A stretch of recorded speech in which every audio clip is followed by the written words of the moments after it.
wabarakatuh. Waalaikumsalam warahmatullahi wabarakatuh. Gimana nih anak-anak kabarnya semua hari ini? Apakah sehat? Sehat Ibu. Sehat, Ibu. Alhamdulillah. Nah, pembelajaran sebelumnya yang asinkronus itu mengenai materi perkecambahan biji melalui YouTube, apakah sudah pada mengumpulkan resumenya? Sudah, Bu. Sudah, Ibu. Ibu sudah mengumpulkan. Oke, baik. Coba ya, Ibu cek.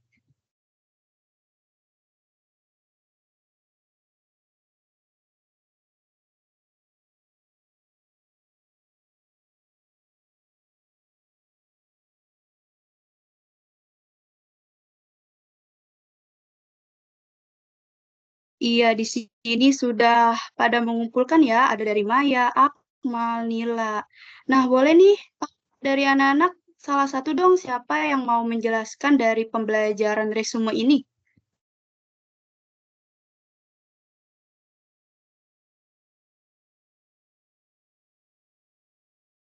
Boleh coba, Akmal?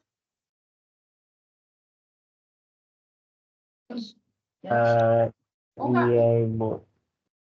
Dari resume tadi yang telah dibuat, yang telah saya buat itu dalam videonya itu adalah pertumbuhan dan perkembangan. Kalau nggak salah itu biji kacang tanah atau kacang merah. Nah, jadi selama 25 hari itu eh, terdapat perubahan bentuk yang dimana yang pertama itu kayak dia itu menyerap airnya unsur hara, kemudian eh, akarnya itu keluar dan dia itu bertambah sejak seiring berjalannya waktu, tunas muncul, kemudian bertambah hingga mengeluarkan daun-daun yang baru dan juga nanti menghasilkan bunga gitu.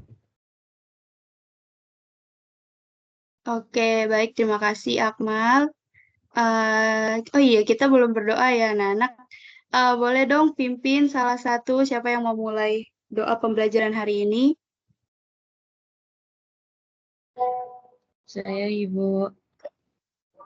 Oke, boleh, silakan. Ya, teman-teman, sebelum kita mulai pembelajaran pada hari ini, mari kita berdoa. Doa dimulai. Doa selesai. Oke, terima kasih kepada Nila.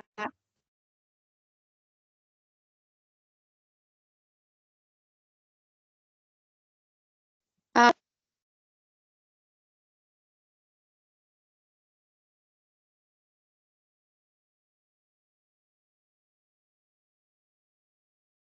Oke, Muhammad Akmal tadi udah hadir, Maya Srinarti, Hadir, Ibu. Nila Sari Asdia, Hadir, Ibu. Paradila Puspitasari, Paradila terpental, Ibu. HP-nya meledak. Oke, baik. Selanjutnya Siti Maisaro. Hadir, Ibu. Oke, hadir semua ya. Nah, kan kemarin sudah mempelajari mengenai pertumbuhan dan perkecambahan pada biji kacang hijau. Nah, kalian pernah gak sih memperhatikan di sekitar kalian gitu ya, kenapa tumbuhan itu kok dapat tumbuh tinggi secara terus-menerus ya?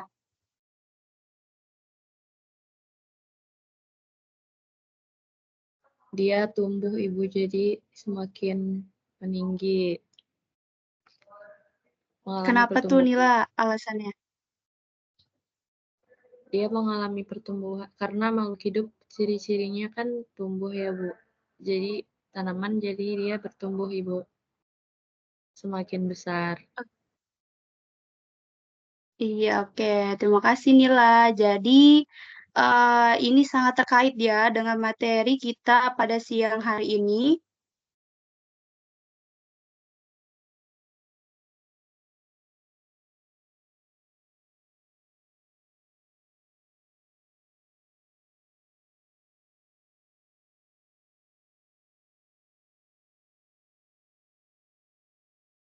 Apakah PPT Ibu sudah terlihat?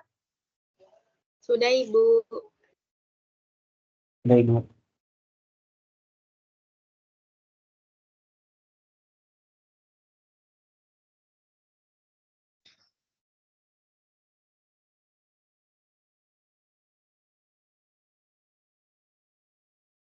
Ya, jadi pada siang hari ini kita akan membahas mengenai tumbuh kembang makhluk hidup pada tumbuhan.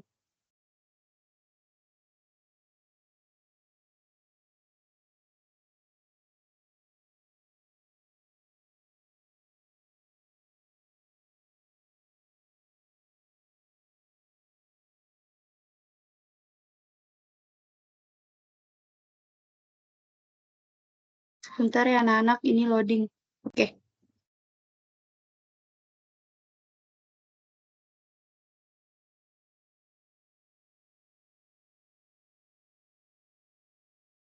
Nah, tujuan pembelajarannya itu Ibu harap kalian nanti dapat membedakan antara pertumbuhan dan perkembangan pada tumbuhan, lalu menganalisis tahap-tahap apa aja yang terjadi dalam pertumbuhan dan perkembangan pada tumbuhan, dan mengidentifikasi faktor-faktor yang mempengaruhi pertumbuhan dan perkembangan pada tumbuhan.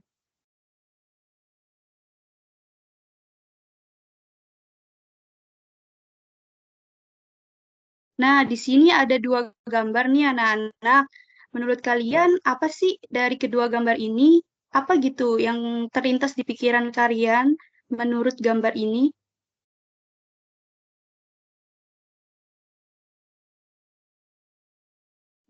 Yang nomor 1 berkecambah, Ibu. Tumbuhan tahap berkecambah. Ya, lalu gambar dua. Gambar 2 saat tumbuhan itu menghasilkan buah. Oke, apakah ada yang lain ingin berpendapat? Mungkin itu Bu, yang nomor 1 mungkin contoh dari pertumbuhan, sementara yang nomor 2 itu adalah perkembangan. Oke, terima kasih. Nah, selanjutnya ada gambar kedua nih. Ini tahu gak sih apa ya, anak-anak? Ada yang tahu gak ini gambar apa? Apa Buah Ibu? kelapa, Ibu. Kelapa abu, tunas kelapa. Tunas. Iya, lebih tepatnya ini tunas kelapa ya, yang menjadi simbiolis dalam pramuka. Nah, apa sih, mungkin gambar ini nggak asing ya menurut kalian? Nah, apakah si tunas kelapa ini termasuk tipe perkecambahan hipogeal? Benar atau tidak ya?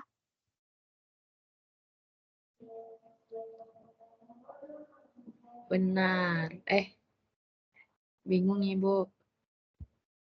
Bukan Ibu. Oke, Nila bingung. Yang lain gimana? Bukan Ibu. Iya nggak sih? Iya bukan. Hipogeal itu, aduh bingung Ibu. Ya, tapi masih ragu juga Bu. Oke, banyak ya pendapat dari anak-anak. Oke, selanjutnya. Nah, selanjutnya Ibu akan membuat kalian menjadi dua kelompok untuk mengerjakan elektronik LKPD ya yang telah Ibu buat. Mungkin kelompoknya pakai yang sebelumnya aja ya, yang udah dibuat. Baik, Ibu. Sebentar linknya.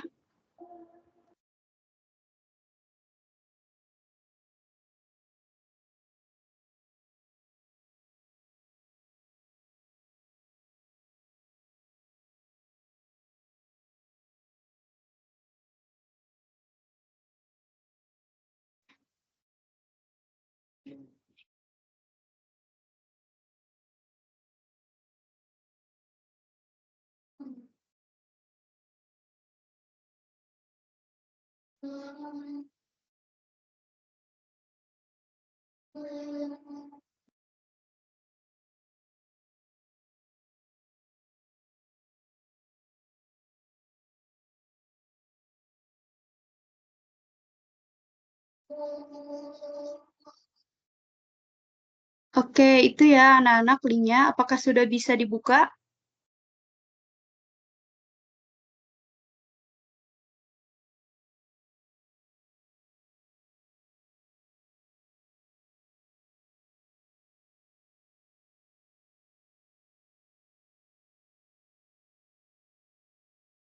Ibu akan menjelaskan teknis dalam mengerjakan LKPD ini.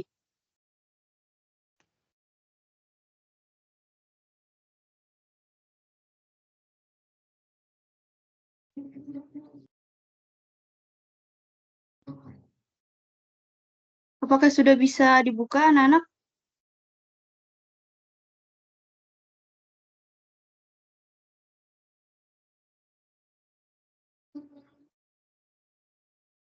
Sudah bisa, Ibu.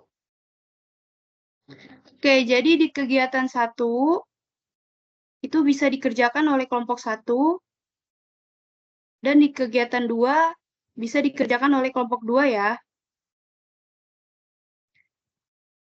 Nah, nanti di kegiatan 3, itu kalian mengisi bareng-bareng ya, kelompok 1 maupun kelompok 2.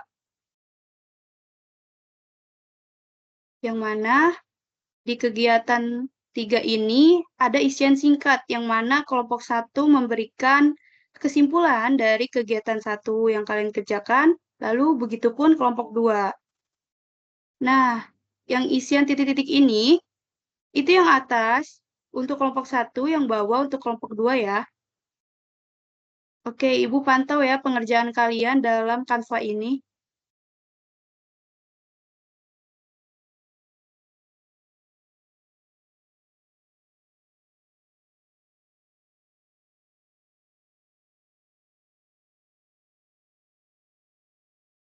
Untuk yang kegiatan 1, kalau kalian bingung, di bawah sudah Ibu siapkan berupa kotak ya, yang mana itu bisa kalian geser, dan kalian bisa pilih ke kata-kata yang sudah Ibu siapkan di LKPD ini. Apakah dapat dipahami, anak-anak? Dipahami, Ibu. Oke, baik, terima kasih.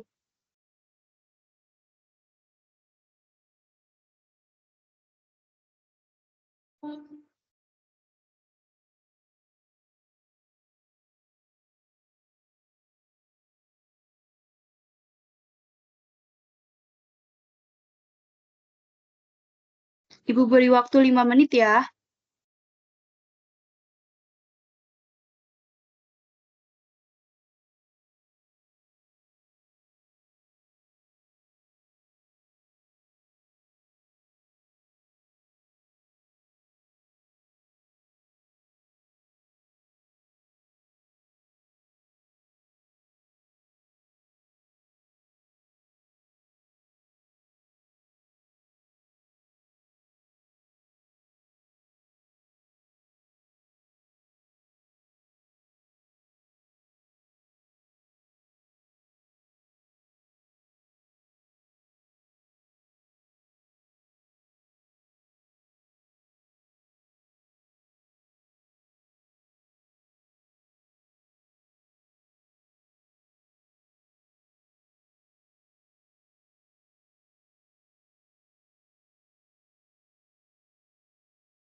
Oke, waktunya 2 menit lagi ya anak-anak pengerjaan LKPD-nya.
Oke, ini yang kesimpulan kegiatan 1 dan 2 belum ada yang isi ya.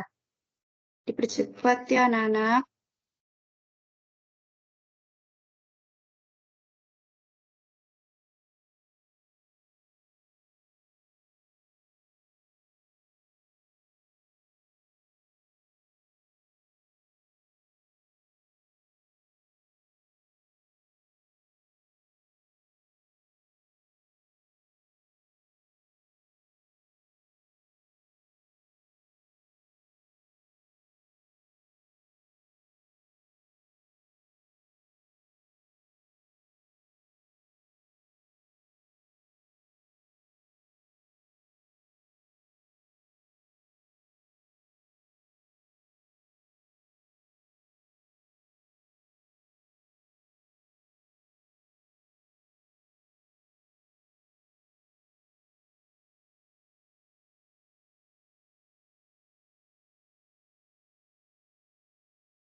Oke, ini mungkin udah pada ngisi ya LKPD-nya. Selanjutnya, Ibu minta kalian dari perwakilan kelompok untuk memaparkan pengerjaan LKPD yang sudah dibuat bersama teman kelompok kalian. Boleh perwakilan kelompok 1 siapa yang ingin memaparkan? Saya Ibu izin ngejelasin kegiatan 1 itu ada gambar pertumbuhan pakcoy dari ukuran kecil sampai dewasa. Nah, itu ada sifat-sifat pertumbuhan itu bersifat kuantitatif, yaitu bisa diukur. Kemudian dia tidak dapat kembali atau irreversible, Bu.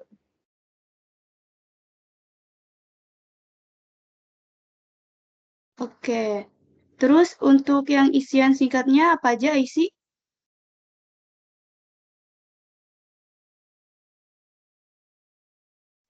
Jadi untuk yang isian singkatnya itu, sitokinin merupakan nama lain dari hormon pertumbuhan. Sitokinin ini berfungsi untuk pembentukan biji. Nah, cahaya matahari menjadi faktor eksternal yang berfungsi sebagai pertumbuhan pada tumbuhan. Oke, terima kasih kepada Aisy. Selanjutnya kelompok 2, siapa yang ingin memaparkan hasil diskusi kalian? Saya, Boleh Bu. perwakilan aja ya kelompok 2. Oke, Saya, boleh Bu. Akmal. Jadi di kegiatan 2 itu ada 2 tipe perkecambahan, yaitu ada yang hipogeal dan juga ada yang epigeal. Nah, mungkin kalau misalkan yang epigeal itu adalah perkecambahan yang kotiledonnya berada di atas tanah. Nah, kalau dari hasil diskusi kelompok 2 Betul. yang kotiledon yang berada di tanah itu ada kacang tanah dan kelapa. Kemudian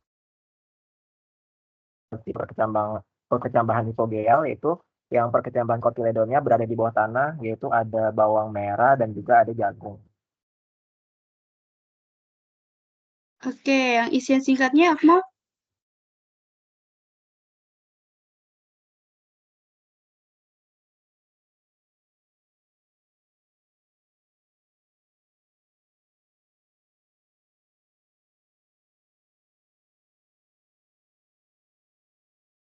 Yang sitokinin merupakan nama lain dari hormon tumbuhan.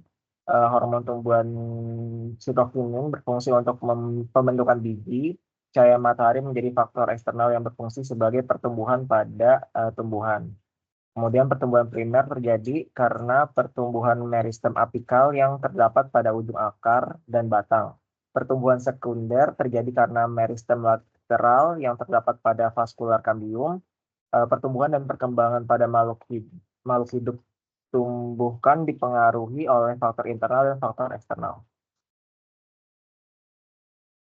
Oke, terima kasih kepada kelompok 1 dan 2. Boleh beri applause terlebih dahulu.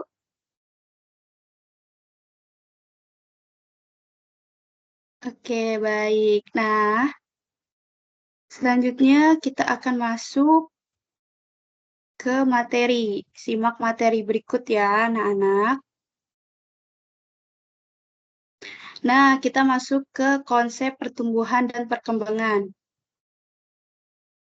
Yang mana pertumbuhan itu adalah peristiwa perubahan biologis yang terjadi pada seluruh makhluk hidup, berupa bertambahnya volume, tinggi, dan massa, yang mana itu bersifat kuantitatif atau irreversible, yang artinya itu tidak akan kembali.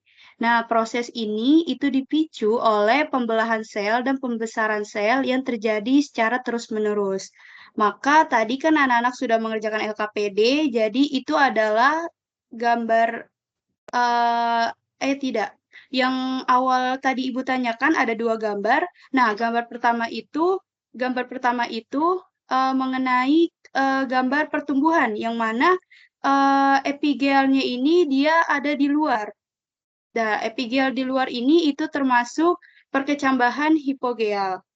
Nah, pertumbuhan ini dia dapat terus tumbuh dengan bertambahnya volume, tinggi, dan massa.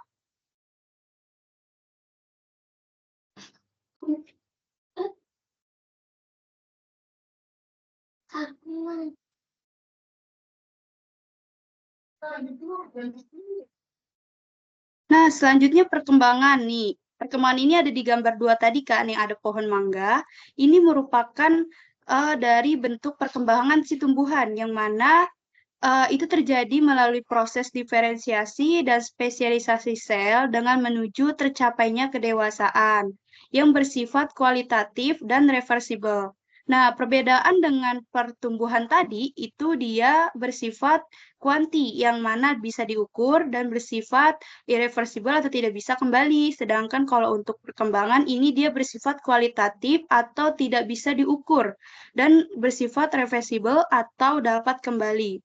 Nah, tumbuhan ini tidak hanya bertambah besar, tetapi dia juga mengalami perubahan struktur dan fungsi organ-organnya.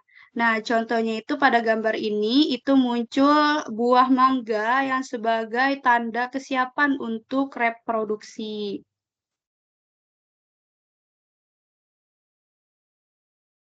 Nah, selanjutnya kita masuk ke tahapan pertumbuhan dan perkembangan. Itu ada 4 ya anak-anak. Yang pertama ini perkecambahan, yang dimana perkecambahan ini merupakan proses munculnya embrio atau tunas melalui biji yang berdasarkan dengan letak kotiledon.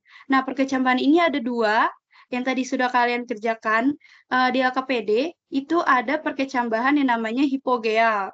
Nah, hipogeal ini kotiledonnya itu ada di dalam, yang mana salah satu contohnya itu dari tumbuhan monokotil seperti padi, jagung, gandum, kacang polong, dan kelapa. Nah, yang kedua itu tipe perkecambahan epigel, yang mana kotiledonnya itu berada di luar dalam tanah. Tadi kan hipogel di dalam, kalau epigel itu di luar. Nah, contohnya itu dia terdapat dalam tumbuhan dikotil. Tumbuhan dikotil itu seperti kacang-kacangan, bawang, dan lain sebagainya. Nah, tadi kan Ibu bertanya mengenai gambar tunas kelapa ya, apakah masih ingat? Nah, jadi tunas kelapa itu benar ya, termasuk contoh tipe perkecambahan hipogeal, yang dimana kotiledonnya itu berada di dalam si kelapa tersebut. Jadi seperti itu ya. Oke, lanjut. Nah, yang kedua ini ada tahapan yang namanya pertumbuhan primer, yang mana terjadi karena meristem apikal yang terdapat pada ujung akar dan batang. Namun pada fase ini tumbuhan itu belum bisa menghasilkan bunga dan buah.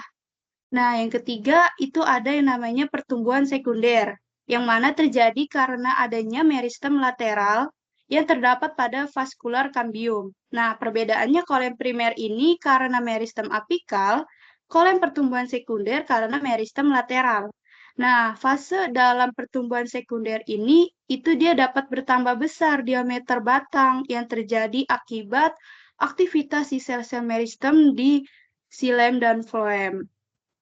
Nah, ini dapat bisa dilihat ya gambarnya bahwa yang ujung ini itu adalah meristem apikal, sedangkan kalau yang coklat kecil ini adalah meristem lateral. Nah, tahapan yang keempat itu ada namanya reproduktif.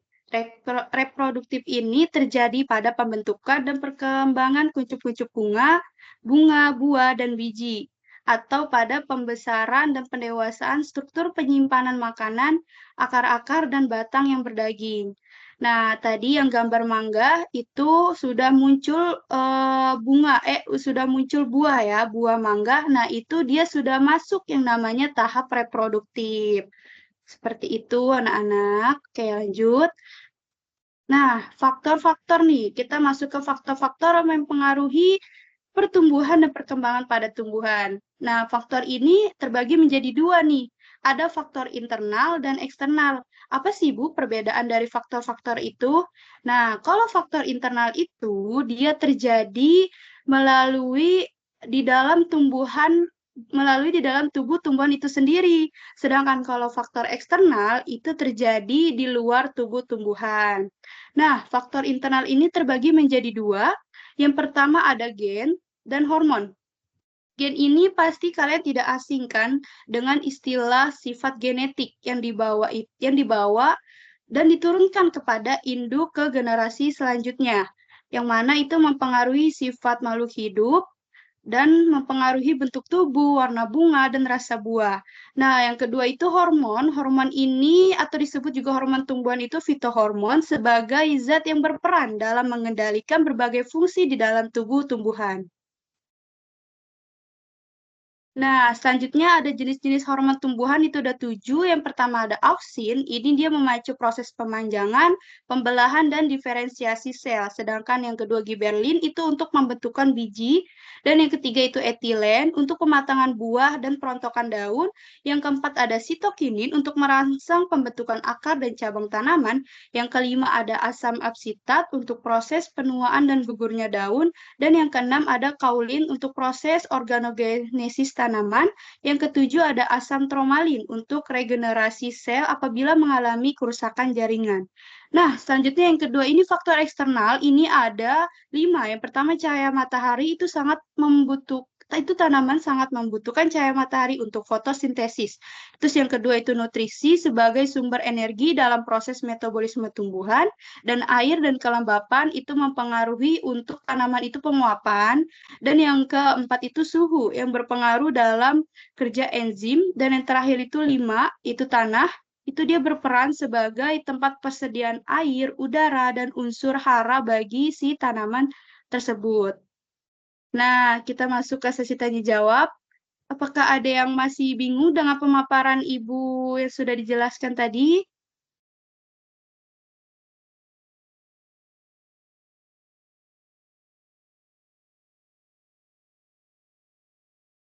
Apakah ada yang mau bertanya, anak-anak? Jika tidak, Ibu akan melanjutkan pembelajaran hari ini.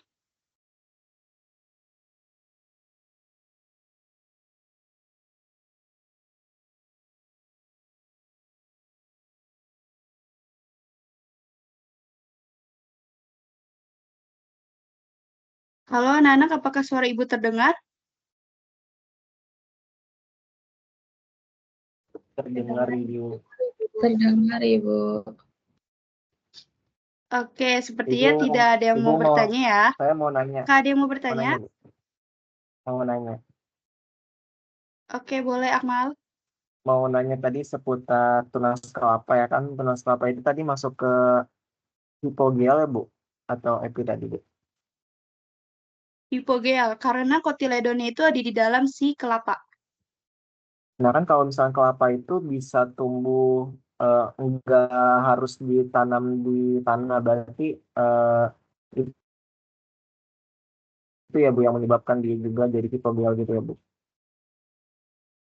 Iya, seperti itu Akmal ya, kurang lebih.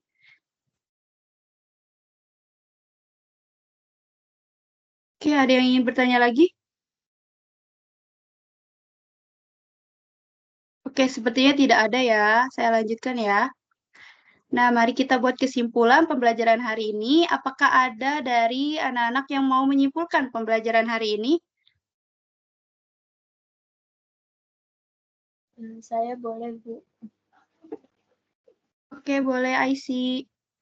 Jadi, kesimpulan pembelajaran hari ini, kalau di pertumbuhan itu dia sifatnya dapat diukur. Dia itu pertambahan ukuran bersifat kuantitatif dan tidak dapat kembali. Sedangkan perkembangan itu sebaliknya, di mana dia lebih ke pematangan organ dan dapat kembali seperti awalnya gitu. Nah, faktor-faktornya itu tipe perkecambahannya ada 2, hipogel dan epigel. Untuk faktornya kurang lebih sama kayak hewan yang sebelumnya, yaitu ada internal dari gen dan hormon, kemudian kalau eksternal dari lingkungan.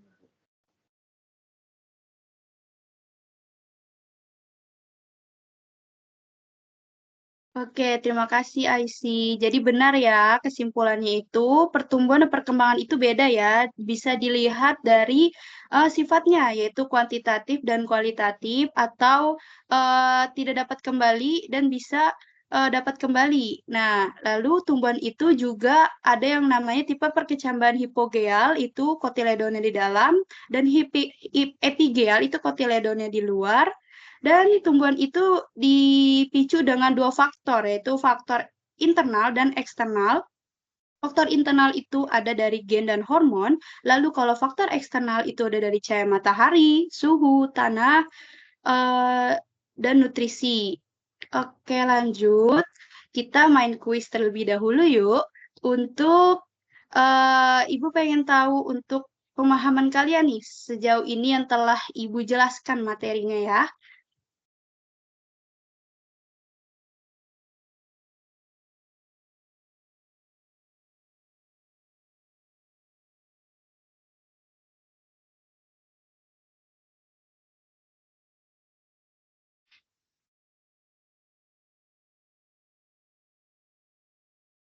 Oke, sudah bisa dikerjakan ya anak-anak?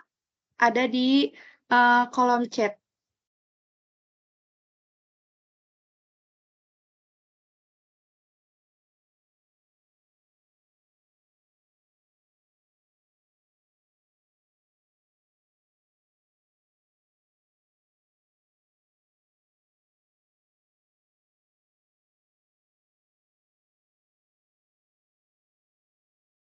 Oke, boleh langsung Oke, dikerjakan waktunya ya dan habis ya. langsung di-submit. Iya, Ibu tunggu ya. Waktunya habis ya. Oke, terima kasih anak-anak atas pembelajaran hari ini. Ibu cukupkan dan sekian. Selanjutnya nanti Ibu akan beri penugasan ya di WhatsApp grup kita. Oke, terima kasih. Kurang lebihnya mohon maaf. Wassalamualaikum warahmatullahi wabarakatuh. Waalaikumsalam warahmatullahi wabarakatuh. Silahkan kasih reaksinya buat tampilan Sania.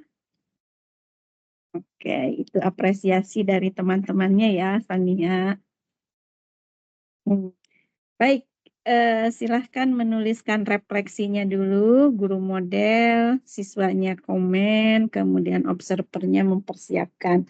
Sambil menulis ya, saya mau tanya-tanya dulu pada yang sudah tampil hari ini. Bentar, saya Irgi, saya tampilkan lagi. Terus satunya lagi Sabrina ya.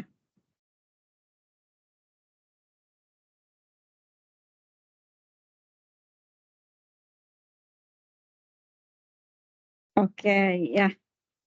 Ini kelihatan ya tiga-tiganya ya. Baik, Irgi, mana Irgi? Mukanya Irgi. Oke, Irgi gimana Irgi tampilan online dibandingkan tampilan offline? Mana nih Irginya nih? Oke. Ya, silahkan Maaf, Bu. Irgi. Belum bisa buka kamera karena Ya, jaringannya. silahkan. Lebih santai gitu kalau di online. Tapi Oh gitu ya. Terus waktunya itu loh, ya. waktunya. Nggak kerasa. Iya. Berarti kalau nggak kerasa waktunya Anda enjoy ngajarnya. Ya, tapi kelihatan Irgi tampaknya dirimu lebih nyaman gitu pas ngajar online ini. Oke, ada lagi? Ada hal yang ada hal yang nggak sempet gara-gara waktunya kurang, Bu. Apa tuh? Harusnya di akhir tuh ada kayak kuis gitu antar kelompok. Iya, oke. Itu nggak tersampaikan karena waktu ya. Iya. Ada lagi? Hal-hal Udah sih, yang udah. Lanjut, Sabrina. Ayo Sabrina, kira-kira gimana? Iya Ibu, kalau saya sendiri sebenarnya ngerasa kurang sih Ibu, mending offline. Ngerasanya lebih offline yang kemarin gitu, lebih prepare, lebih gitu dah Ibu. Terus waktunya juga ternyata molor. Jadi tadi di akhir juga nggak ada sesi tanya jawab, nggak ada kuis juga, nggak ada. Terus nggak ada refleksi juga gitu Ibu. Oke, jadi ini ternyata hampir sama ya, waktu yang dibutuhkan untuk online itu lebih lama ya dibandingkan waktu yang dibutuhkan daripada offline ya, Sabrina ya? Iya Ibu, benar. Keteter jadinya ya. Iya Baik, Ibu. terakhir deh, Sania gimana Sania? Iya, Ibu. Gimana Menurut saya lebih enak pembelajaran offline, Bu, karena offline itu kan kayak langsung bertatap muka dengan siswa dan persiapkan device semuanya itu mudah. Kalau online ini menurut saya harus persiapkan device yang internetnya bagus, Bu. Tadi saya mau share screen Mm-mm. PPT itu agak loading lama, jadi Mm-mm. kayak memerlukan cukup waktu gitu, Bu. Terus juga ini apa sih pemberian waktunya gitu. Misalkan kalau yang offline kan Mm-mm. kayak kita bisa memperlihat dari warna lampu yang di Iya. belakang sama observer yang mengangkat kertas. Tapi kalau yang online ini Oke. dari kolom chat ya, Bu. Jadi saya kayak kurang efektif gitu, Bu, melihat kayak bolak-balik kolom chat, bolak-balik share screen, seperti itu sih, Bu, kurang lebih. Oke ya. Jadi Sania sama Sabrina justru malah kerepotan ya pas pengaturan online ini ya. Oke. By the way Sania, tadi saya yang pas awal tuh setelah menyapa kamu tuh ngeliatin hari keberapa itu apa ya? Tadi saya miss di Itu, situ. Bu, resume dari pembelajaran asinkronus yang sudah saya kirim di WhatsApp grup, Bu. Jadi saya meminta siswa ini mengerjakan video di YouTube yang sudah saya berikan itu mengenai pertumbuhan dan perkembangan dari biji kacang hijau, Bu. Oke, jadi PR itu memperlihatkan di YouTube-nya ya. Iya, Oke, lalu dibuat baiklah. resumenya. Baik, Sekarang giliran muridnya. Siapa nih yang akan menyampaikan? By the way, tadi Pak HP-nya gara-gara online ini meledup. Gara-gara online bukan sih? Mudah-mudahan bukan ya. Enggak, Akmal udah?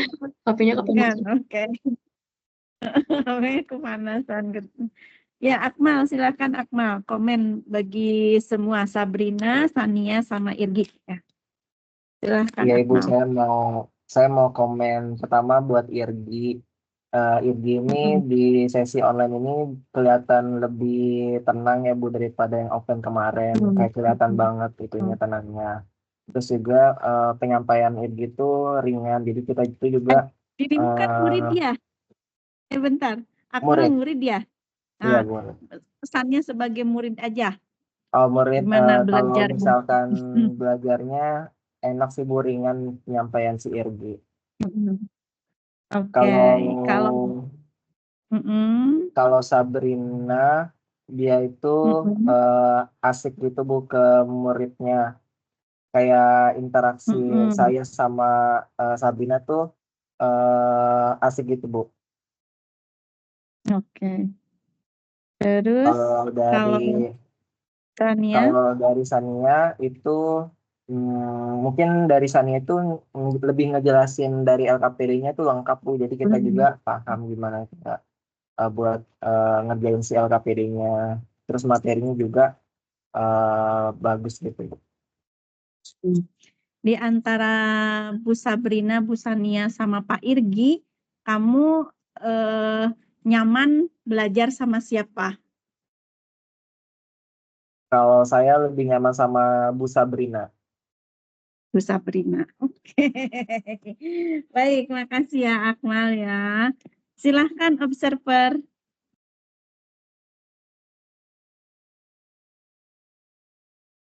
Ya, silahkan observer.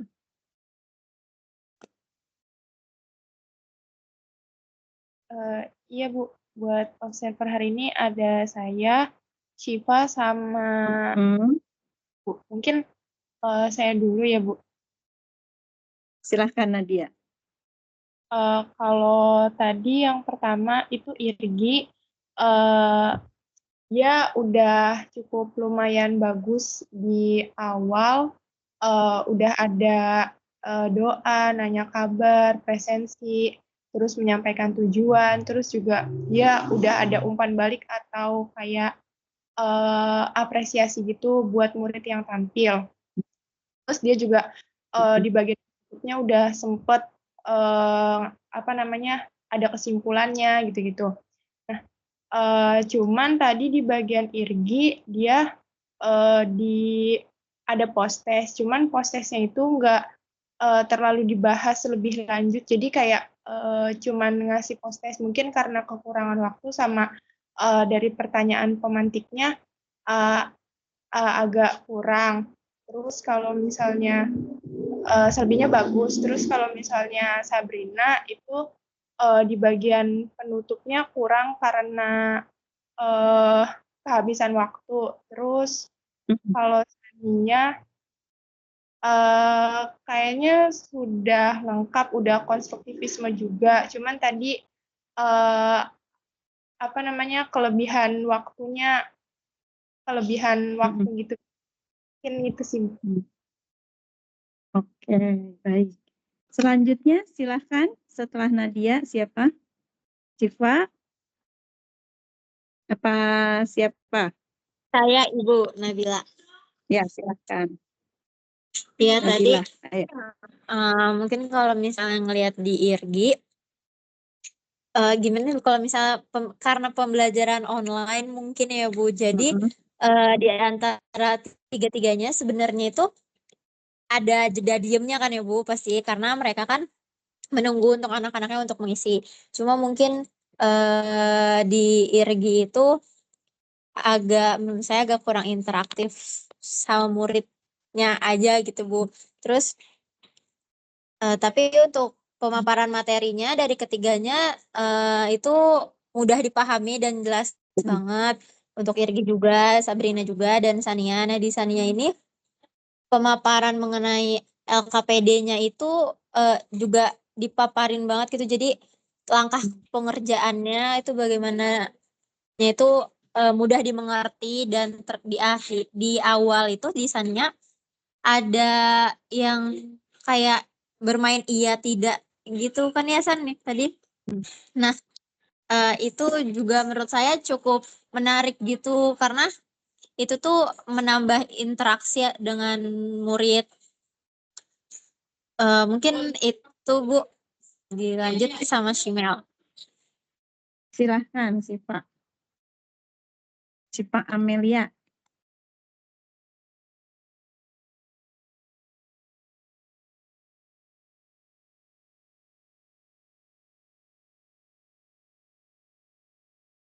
Simel.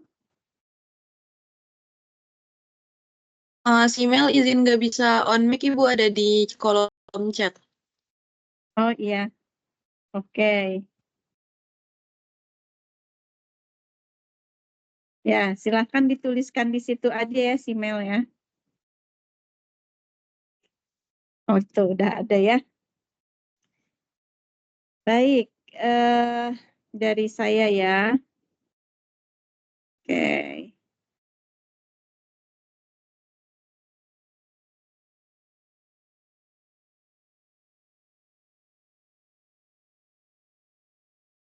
Terlihat layar saya?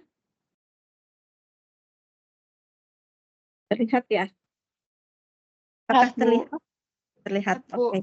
Dari antara ketiganya terutama Irgi ya, ini saya sangat apresiasi perkembangannya karena dibandingkan dengan yang kemarin, ini tantangan konstruktivismenya pada hari ini berhasil gitu ya ditaklukkan.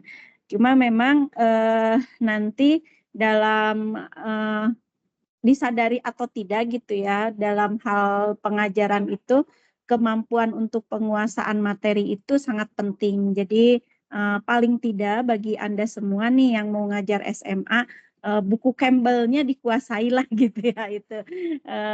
Dikuasai kemudian dipikirkan dengan pemikiran-pemikiran yang sifatnya out the box. Nah, yang out the box itu tadi keluar sebetulnya di pertanyaannya yang Sabrina gitu ya.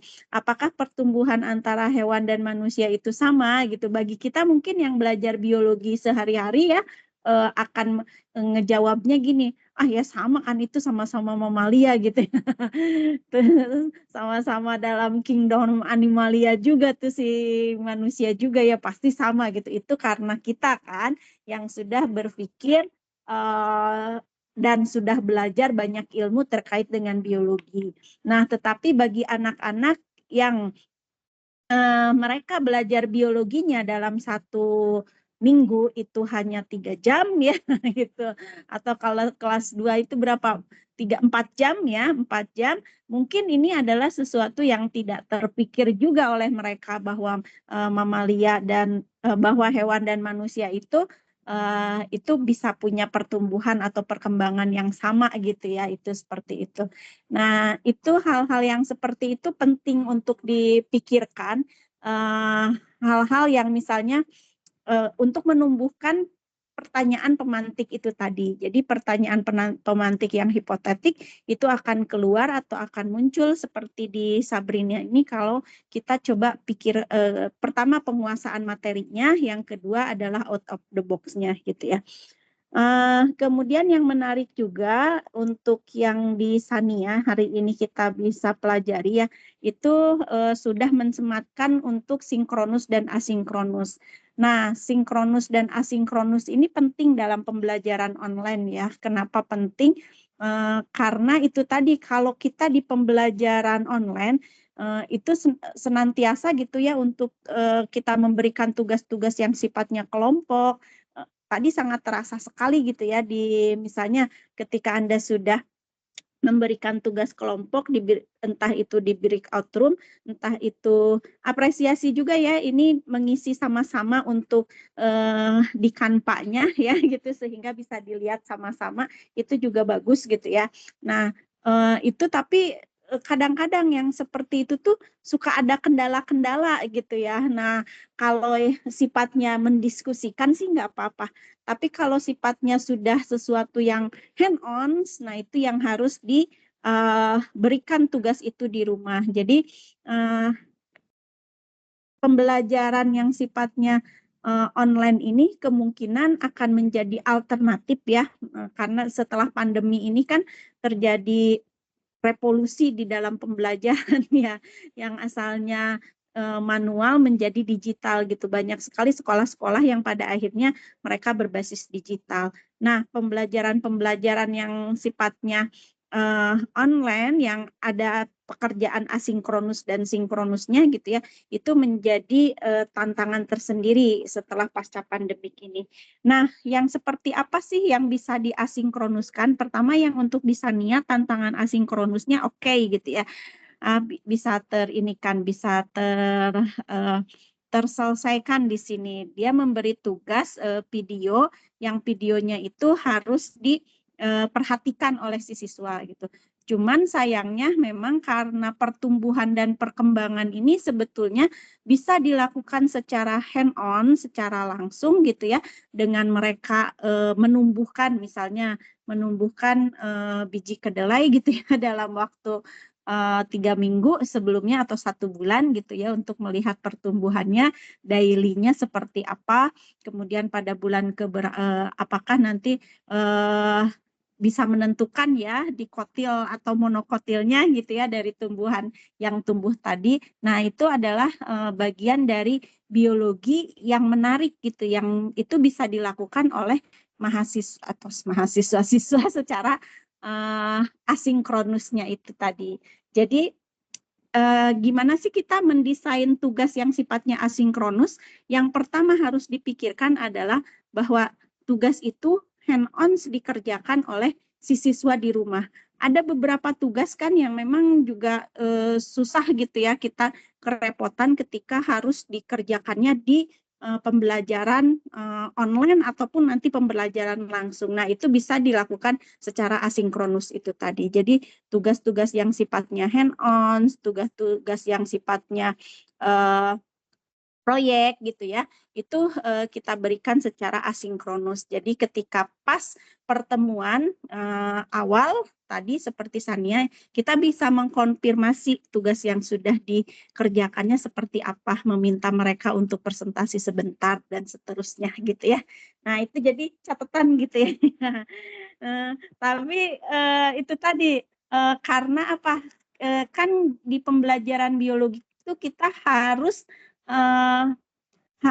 memunculkan KPS yang lebih banyak.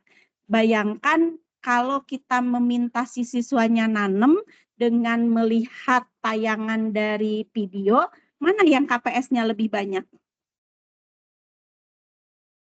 Kira-kira yang minta Saat mereka nanam atau di video? menanam Ibu. Menanam, Ibu.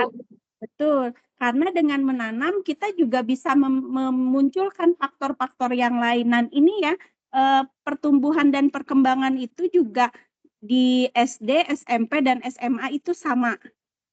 Ada materinya. Di SD ada, di SMP ada, di SMA ada. Kalau kita hanya meminta mereka melihat pertumbuhan dan perkembangan kedelai saja, itu sama dengan di anak SD, daily-nya dilihat gitu. Tapi apa bedanya sih ketika pas dia SMA atau SMP? Ya, SMP atau SMA berarti kita memunculkan variabel-variabel yang lain. Misalkan kalau di anak-anak SMP itu kita memunculkan variabel jenis tanah yang berbeda-beda misalnya gitu ya. Tapi di SMA kita memunculkan lagi misalnya tambahan-tambahan pupuk organik, pupuk anorganik gitu ya. Kemudian ada dikasih air, tidak dikasih air. Jadi ada variabelnya itu lebih kelompok. Kalau di SMP itu variabelnya satu jalur. Kalau di SD nggak ada variabel atau hanya dua saja yang disiram air dengan yang tidak, itu tidak apa-apa. Tapi di SMP misalnya ditambahkan variabel-variabel yang lain yang sifatnya satu jalur. Tanah liat, tanah apa gitu ya. Mereka bisa melihat di mana sih di kondisi tanah seperti apa tanaman ini bisa tumbuh dengan baik misalnya. Nah, di SMA tuh sudah tahu tanah seperti apa yang bisa tumbuh dengan baik, tambahkan variabel-variabel tambahan lainnya. Apakah itu cahaya ditambahkan, kemudian pupuk misalnya ditambahkan, kemudian ada organik dan anorganiknya, ada yang dibikin sendiri gitu ya dari project ekoenzim dan seterusnya. Nah, itu yang muncul gitu ya ketika Anda ngajar biologi untuk materi pertumbuhan dan perkembangan ini, sehingga nanti pembelajarannya menjadi sangat menarik gitu ya bagi siswa. Pengalaman belajar yang didapatkan oleh siswanya itu akan lebih banyak. Nah, berharap sih yang seperti itu muncul gitu ya di Anda nantinya. Oke ya, jadi makin banyak KPS makin baik, kemudian pikirkan tugas asinkronus apa nih yang bisa lebih baik lagi ya, sehingga tampilannya makin minggu makin tambah baik lagi. Oke, ada yang mau ditanyakan? Oke, ini saya karena tadi kalau pakai tab itu, kalau nge-share pasti muka sayanya nggak ada videonya. Oke, ada yang mau ditanyakan? Tidak ada. Kalau tidak ada, kita akhiri sampai di sini. Saya tunggu Anda semua di tampilan berikutnya. Ada Simel, ada Nadia, kemudian ada Nabilah ya, untuk menaklukkan sinkronus dan asinkronus. Tadi Sania sudah memperlihatkan gitu ya, diintip gitu ya, seperti itu. Kemudian pertanyaan pemantik yang itu bisa out the box gitu ya, pikirkan hal-hal yang aneh gitu ya, itu tadi Sabrina sudah memaparkan, dan saya juga ingin Anda semua juga bertumbuh dan berkembang menjadi lebih baik lagi di pembelajaran micro teaching ini seperti yang Irgi tadi tampilkan juga ya. Terima kasih semuanya. Billahi taufiq wal hidayah. Assalamualaikum warahmatullahi wabarakatuh. Terima kasih sudah berlelah-lelah di hari ini. Waalaikumsalam warahmatullahi wabarakatuh. Assalamualaikum. Waalaikumsalam. Terima kasih, Bu. Terima kasih, Bu. Ya, sama-sama saya akhiri ya.